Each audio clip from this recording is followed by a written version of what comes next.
Hello everyone, welcome to our Composting 101 tutorial and happy 50th Earth Day anniversary today.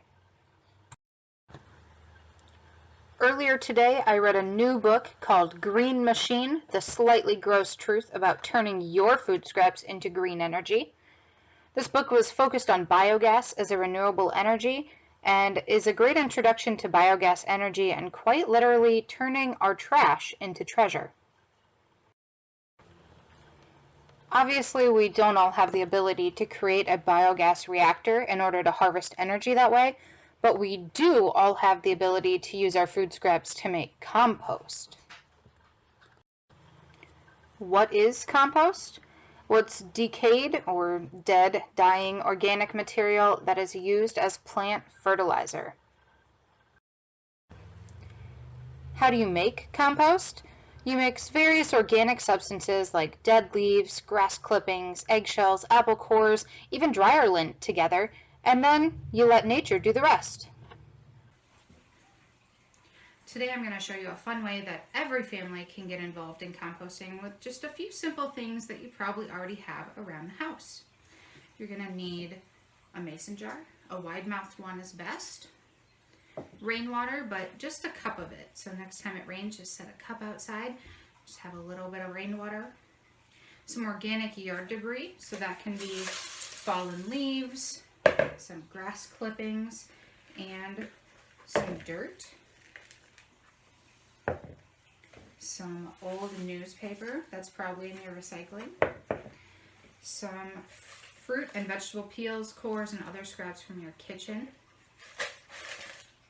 And optional, you can use a permanent marker, and this will be great for a long-term kind of science project at your own house.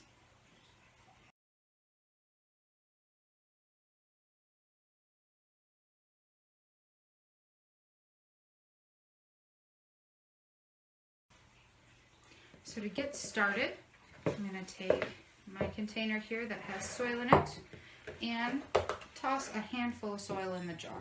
Just put a nice layer in the bottom. Then I'm going to add some newspaper, some of my kitchen scraps. This is a mixture of some fruit we had that went bad, some onion peels, and some eggshells. Add some dead leaves.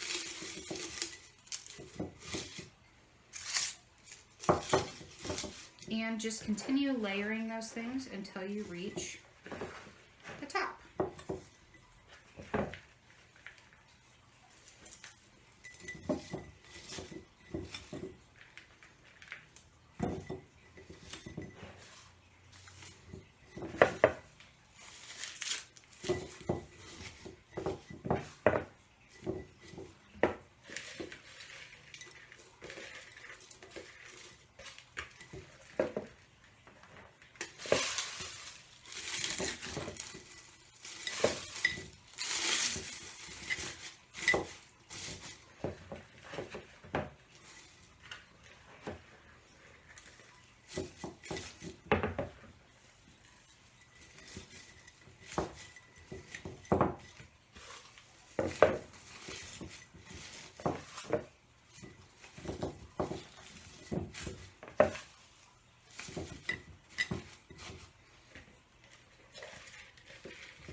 Okay, it is full.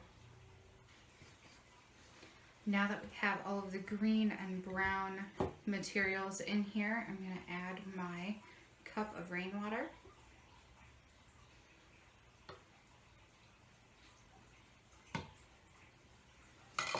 And then we're going to put the lid on. So you're going to want to poke holes in the lid if you're using the canning jar lid. I'm going to use some aluminum foil that I've already poked holes in. And screw that on.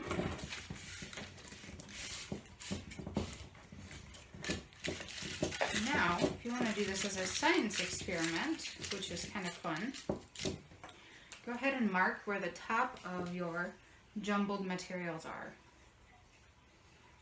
And then put the date there. Today's 4/22 Earth Day, and I've got my jar labeled.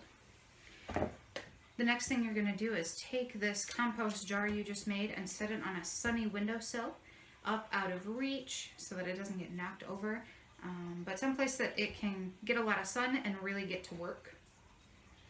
And then every 2 weeks, if you want to do this as a science experiment, you can come back and mark the new line of wherever the top of this is and see just how much work nature's been doing in those 2 weeks. Before your very eyes, your organic matter is going to turn to compost, a nutrient-rich soil that in about 12 weeks will be ready for you to spread in your garden or into some flower pots. So that is all it takes to get started with your very own windowsill compost mason jar.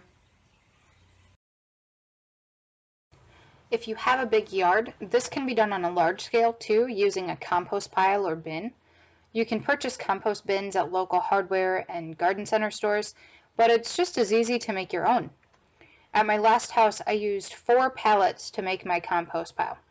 I positioned 3 pallets in a U shape and staked them into the ground, then used the 4th pallet as a gate. I added hinges and a lock so that I could easily get into the compost bin to add things or mix it up. If you do composting outside, it's important to add water and mix up the contents every so often so that it can continue to work and oxygen can get to the middle of that pile. Outdoor compost bins also give off heat as things decompose inside, so you'll likely notice that the material is warm even if it's not in the sun.